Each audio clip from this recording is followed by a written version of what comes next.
Active से passive बनाने के लिए हम टूल और रेगुलेशन सीख रहे हैं। टॉपिक का नाम है वॉइस। वॉइस का मतलब होता है बातचीत। दो भागों में बांटा गया है, एक्टिव और पैसिव वॉइस। जिस सेंटेंस में सब्जेक्ट सेक्रेटरी हो उसको हम एक्टिव बोलेंगे और जिसमें सब्जेक्ट सेक्रेटरी ना हो उसको हम पैसिव बोल सकते हैं। एक्टिव से पैसिव बनाने के लिए हमें 5 नियमों का स्टेप बाय स्टेप ध्यान रखना है। पहले तो आपको जो ऑब्जेक्ट है उसको क्या बनाना है, दूसरा नियम है हेल्पिंग वर्ब का प्रयोग करना है, तीसरा नियम क्या है का, चौथा नियम का, और पांचवा नियम क्या है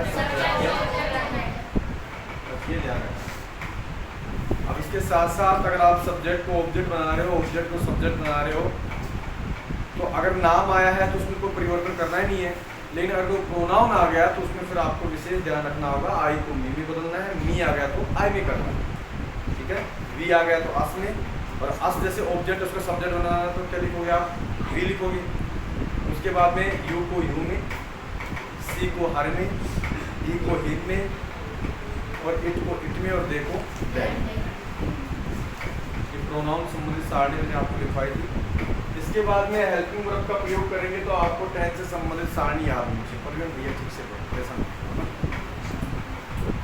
तो इसमें आपको ये विशेष ध्यान रखना पड़ेगा कि प्रेजेंट सिंपल टेंस आ रहा है तो कंटिन्यूअस में हो जाएगा, पास्ट सिंपल आ रहा है पास्ट कंटिन्यूअस में, और फ्यूचर सिंपल आ रहा है तो फ्यूचर कंटिन्यूअस में।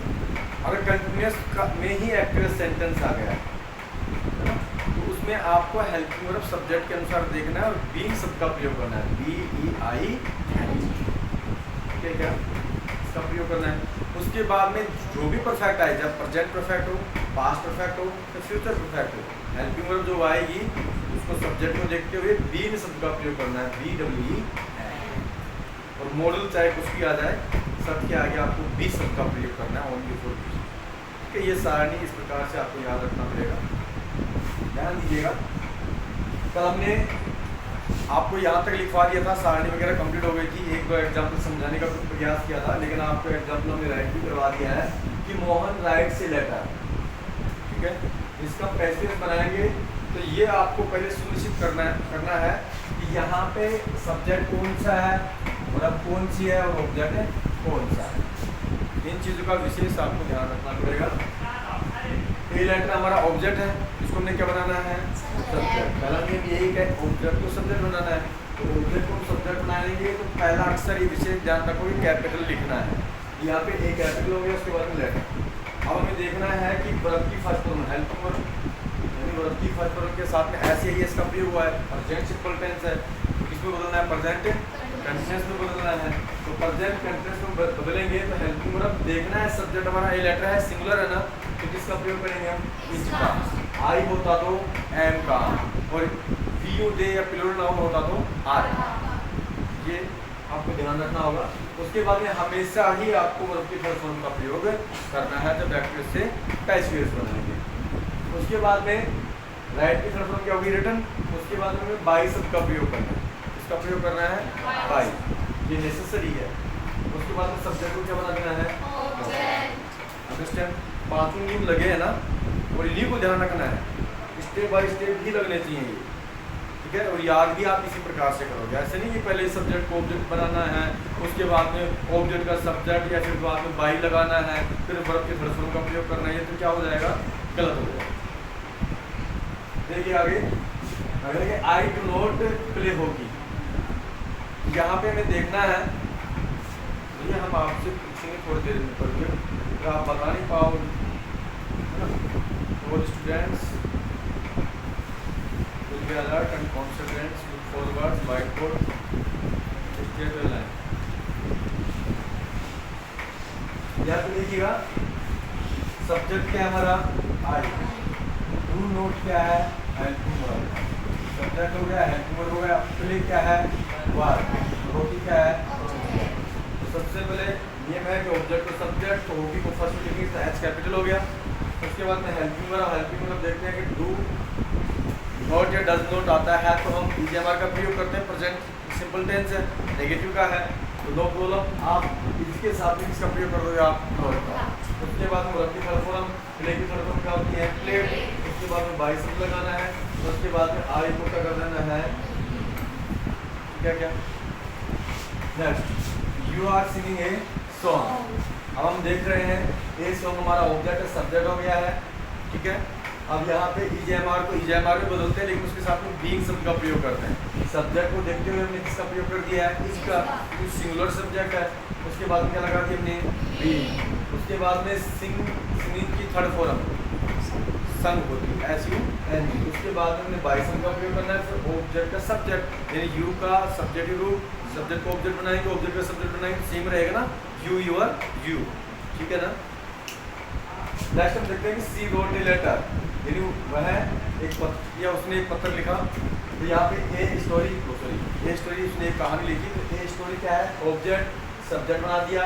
रोट वर्ब के सेकंड फॉर्म में, कंटिन्यूस में जाना है, पास्ट सिंपल टेंस में, पास्ट कंटिन्यूस में इसका प्रयोग कर दिया हमने वाज का। उसके बाद वर्ब की थर्ड फॉर्म रिटर्न, उसके बाद में बाई, और सी का ऑब्जेक्ट रूप क्या होता है? समझ में आ रहा है ना। नेक्स्ट हम देखते हैं कि he was reading English book. तो इंग्लिश बुक हमारा क्या है? ऑब्जेक्ट, ठीक है। रीडिंग ये क्या हमारा? वाज, और ये हेल्पिंग वर्ब, और ये subject.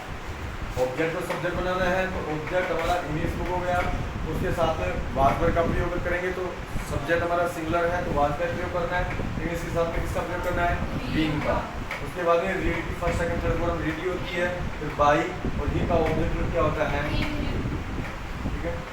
Ramesh has cooked rice, यहाँ पे राइस ऑब्जेक्ट है, सब्जेक्ट बना देंगे, आर कैपिटल रखना है। उसके बाद में हैज, मैंने बोला था कि प्रेजेंट परफेक्ट हो, पास्ट परफेक्ट हो, फ्यूचर परफेक्ट हो, वही हेल्पिंग वर्ब रखनी है सब्जेक्ट को देखते हुए। उसके साथ में किसका प्रयोग कर देना है? बीइंग शब्द का। इसमें हमेशा वर्ब की तरफ फॉर्म ही रहती है पहले से ही, फिर बाई लगा देना है। उसके बाद में सब्जेक्ट हमारा रमेश है, तो रमेश टाइप करना है, ठीक है। रेखा हैड प्लेड क्रिकेट, इसमें भी ऐसा ही है, क्रिकेट हमारा सब्जेक्ट हो गया, हैड के साथ में पास्ट परफेक्ट टेंस है ना, बीइंग शब्द का प्रयोग कर दिया, प्लेड, उसके बाद में बाई, और उसके बाद में रेखा। अंडरस्टैंड। नेक्स्ट हम बात करते हैं Mohan will drink milk. Milk object है, सब्जेक्ट बना दिया। उसके बाद में विल, अब यहाँ पे विल के साथ में किसका प्रयोग कर देंगे? बी का। उसके बाद में ड्रिंक की थर्ड फॉर्म क्या होती है? ड्रंक, है ना। उसके बाद में हमने बाइस का प्रयोग करना है। उसके बाद में मोहन, ठीक है क्या। ये तो बात हुई कल जो में पढ़ाया उसके एग्जाम्पल होगी, ठीक है। अब हम बात करते हैं डबल ऑब्जेक्ट वाले सेंटेंस। ये हम नेक्स्ट स्टेप पढ़ रहे हैं रूल और रेगुलेशन के अकॉर्डिंग। तो ध्यान दीजिएगा, कभी कभी क्या होता है कि एक ही सेंटेंस में, यहाँ आपने देखा है कि सभी में एक ही ऑब्जेक्ट था, ठीक है क्या। कभी कभी दो ऑब्जेक्ट आ जाते हैं और वहाँ हम कन्फ्यूज हो जाते हैं कि कौन से को सब्जेक्ट बनाना है। नियम हमने लिखवाया ना कि ऑब्जेक्ट को सब्जेक्ट बनाना है, तो वहाँ कन्फ्यूजन वाला विषय होता है। तो इसमें थोड़ा सा ध्यान रखिएगा, इसको समझाने की दृष्टि से हमने ये बात ऐसे डिस्टर्ब मत करो भैया, पर स्पेस बना के बैठो, फिर हम खड़ा कर देंगे क्लास में खड़े रहोगे, फिर आप पूरे भैया बैक को साइड में करो, सो पूरा स्पेस बनाओ, पीछे हो भैया।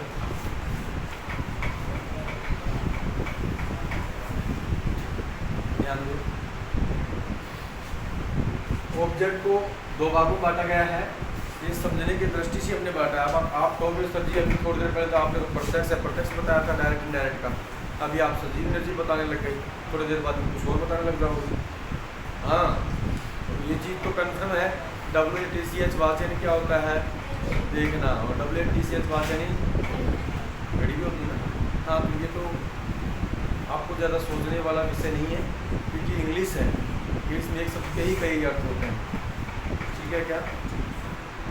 तो इसको हमें यहाँ पे समझना है, डायरेक्ट का मतलब यहाँ पे निर्जीव से है, किससे है? निर्जीव से, और इनडायरेक्ट का मतलब किससे है? सजीव से। आप ये समझ लो, डायरेक्ट इनडायरेक्ट को भूल जाओ। सजीव निर्जीव तो समझते हो ना, जिसमें जीव रहता है उसको क्या बोलते हैं? सजीव, जिसमें जीव नहीं उसको निर्जीव बोलते हैं, तो साइंस में पढ़ा होगा। तो ध्यान दीजिएगा, और सेंटेंस में भी आपको पहचानना होगा कि सजीव कौन सा है, निर्जीव कौन सा है, उस हिसाब से आप समझ जाओगे। इसमें बोला है कि अगर एक्टिव्स के सेंटेंस में डबल ऑब्जेक्ट हो तो पैसिव बनाते समय डायरेक्ट ऑब्जेक्ट, यहाँ पे डायरेक्ट ऑब्जेक्ट को उससे मतलब किससे समझोगे? निर्जीव। निर्जीव ऑब्जेक्ट को सब्जेक्ट बनाए, निर्जीव ऑब्जेक्ट। यहाँ पे जब देखते हैं कि रमेश टीचर अस इंग्लिश, तो रमेश हमें क्या पढ़ाता है? इंग्लिश। तो हम जीव है ना, दीवार थोड़ी है, तो अस क्या हो गया हमारा? सजीव, और इंग्लिश क्या हो गया हमारा? निर्जीव। अंडरस्टैंड, समझ में आया ना। दो ऑब्जेक्ट इसमें, एक तो अस भी है और इंग्लिश भी है। रमेश टीचर्स इंग्लिश बोल दें तो भी हमारा सेंटेंस पूरा बन रहा है, क्योंकि एक ऑब्जेक्ट आ गया ना, रमेश अंग्रेजी पढ़ाता है, अंडरस्टैंड। और ऐसे बोले कि रमेश टीचर्स अस, है ना, रमेश टीचर्स अस, इसका मतलब क्या हुआ कि रमेश हमें पढ़ाता है, अंडरस्टैंड, सेंटेंस बन रहा है ना। लेकिन दो ऑब्जेक्ट आ गए कि रमेश हमें अंग्रेजी पढ़ाता है, हमारी बात समझ में। तो यहाँ पे हमने चाहे इसको रखना है या इसको रखना है, लेकिन दोनों के नियम अलग अलग है। अगर आपको सजीव ऑब्जेक्ट को पहले रखना है, समझना है, सजीव ऑब्जेक्ट को पहले रखना है, तो निर्जीव से पहले किसका प्रयोग करना है, टू का। आ रही क्या बात समझ में। तो यहाँ पे लिखा है कि यानी पैसिव बनाते समय डायरेक्ट ऑब्जेक्ट को सब्जेक्ट बना दिया जाता है। कहने के मतलब निर्जीव को हम सब्जेक्ट बनाएंगे, निर्जीव को क्या बनाएंगे, सब्जेक्ट। तो इनडायरेक्ट ऑब्जेक्ट, इनडायरेक्ट ऑब्जेक्ट का मतलब क्या होता है, सजीव, सिर्फ पूर्व टू का प्रयोग नहीं किया जाता है। यहाँ पे देखिएगा, यहाँ हमने ना निर्जीव को सब्जेक्ट बनाया है, निर्जीव क्या बनाया है, सब्जेक्ट। उसके बाद में ये जो हमारा सजीव ऑब्जेक्ट है, इससे पहले हमने किसका प्रयोग नहीं किया, टू का, क्योंकि इसमें ये बोला है कि आपको यानी डायरेक्ट ऑब्जेक्ट को क्या बनाना है, सब्जेक्ट। अर्थात निर्जीव को सब्जेक्ट बना दिया, इंग्लिश को सब्जेक्ट बना दिया, तो इनडायरेक्ट ऑब्जेक्ट यानी सजीव से पहले टू शब्द का प्रयोग नहीं किया जाता है, अंडरस्टैंड। तो यहाँ पे हमने नहीं किया है और यहाँ पे हमने किया है। तीसरा नियम यही कह रहा है कि अगर इनडायरेक्ट ऑब्जेक्ट को सब्जेक्ट बना दिया जाए, इनडायरेक्ट का मतलब क्या होता है, सजीव, तो सजीव को हमने सब्जेक्ट बना दिया, तो डायरेक्ट ऑब्जेक्ट से पूर्व, डायरेक्ट ऑब्जेक्ट से पूर्व टू का प्रयोग नहीं किया जाता है। तो डायरेक्ट का मतलब क्या होता है, निर्जीव, तो यहाँ पे निर्जीव टू का प्रयोग किया जाता है ना। नई शब्द लिखवा दिया ना मैंने, यहाँ पे आपको टू का प्रयोग, ये थोड़ा सा आपको कॉमन सेंस रखना है। अब ध्यान दीजिएगा, इनमें आप ना उलझो, ना उलझो, इसके लिए बेस्ट उपाय आपके लिए यही है कि टू का सिस्टम रहे नहीं, तो आप लास्ट में जो ऑब्जेक्ट आ रहा है उसी को उठाओ, अंडरस्टैंड। कहने का मतलब निर्जीव को उठाना है, इंग्लिश निर्जीव है ना, तो इससे पहले टू का प्रयोग किया है क्या, नहीं ना। और आपको ऐसा भी नहीं करना है कि दोनों ऑब्जेक्टों को एक साथ रख दिया, यहाँ पे लिख दिया इंग्लिश, यहाँ पे लिख दिया वी, वो गलत हो जाएगा। आपको दूसरा ऑब्जेक्ट कब रखना है, जब हमने वर्ब की थर्ड फॉर्म का प्रयोग कर देना, उसके बाद में रखना है, ठीक है क्या, ध्यान रख लो। नेक्स्ट हम बात करते हैं अनइम्पोर्टेंट सब्जेक्ट। अनइम्पोर्टेंट का मतलब, इम्पोर्टेंट का मतलब महत्वपूर्ण होता है, और अनइम्पोर्टेंट का मतलब क्या होता है महत्वपूर्ण या फिर वो महत्वपूर्ण नहीं है। अगर आपने लिख भी दिया ना इन ऑब्जेक्ट को सब्जेक्ट के रूप में, सब्जेक्ट को ऑब्जेक्ट के रूप में, तो वो बाहर नहीं टूटेगा। लेकिन जनरली आपको कॉमन सेंस होना चाहिए।